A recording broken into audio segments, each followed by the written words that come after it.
My goodness, sorry, the little thing was so loud. Yeah, quiet on the set, everybody. um, I have just finished putting together the essay and wanted to push it out to you here on Friday. And so I'm going to record just a quick video that I'm going to embed right here for video instructions. But this is the last thing we're working on for the first quarter. And so it's a cause and effect. Oh, hold on. Let me. You can tell I'm still getting the details in here. It is a cause and effect and text evidence summative, which is our Unit 3 essay. So we had 3 units. Each one has kind of an end of unit assessment, and this is our end of unit assessment for Unit 3. So what you're going to do is watch the video. I'm recording it right now. Use evidence and sources from these 2 linked resources. So I put the Unit 3 resource library, but I also just posted the document I, which is probably the one that will be most helpful, which is the Ultra podcast that most people were gathering evidence and information from.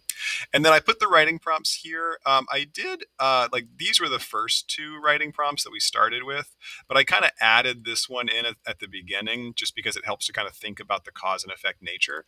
So here's your writing prompts. Why did the U.S. avoid a fascist takeover in the 1930s when so many other countries lost their democratic governments? You could kind of think of that as like your intro paragraph or your claim.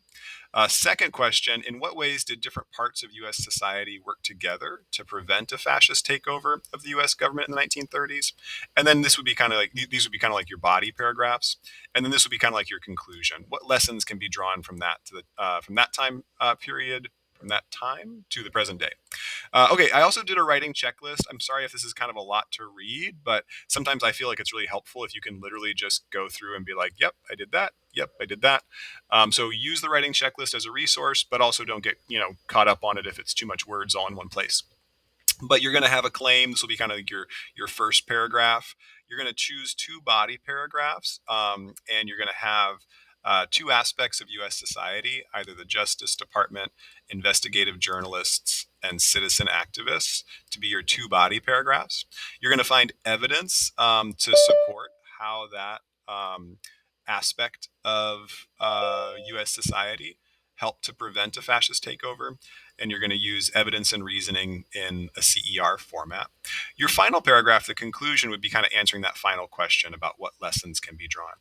Okay, last thing to point out on this document is the sentence starters. And so I put them over here on the left-hand side, and they kind of just, go through the step-by-step. Here's your claim. This stuff would be kind of like your first paragraph. Here's your evidence and reasoning. Obviously, you're going to need to use that a couple of times for body paragraphs 1 and 2. And then here's your conclusion down here. So if it's helpful, if you're not sure how to get started, use the sentence starters. They're there for a reason and they're meant to be helpful. But also, if you're, ready just to kind of take on this writing prompt on your own without the structure that's laid out here, feel free. But, structure is always good. And so that's why I put it there. Last thing I want to share with you is where to find the evidence. And so in the main source that you'll be looking at is this Ultra podcast. And it's a shared document. So if we're able to kind of highlight and share as we're going, that's great. There's also in the Unit 3 resource library a place to gather evidence that again is a shared spot. Right now it's kind of empty. I haven't been helping out with this, but you can see we've got a section for the Justice Department, a section for investigative journalism, and a section for citizen activism. So if you find good evidence, from that article or from from this article or from somewhere else, feel free to put it here. It'll help you out. It'll help other people out. And that's pretty much what I got. So the last thing would be like, if you get this turned into me, early next week, Monday, Tuesday, I'll just be grading and giving them back to you so that you can revise and resubmit as needed.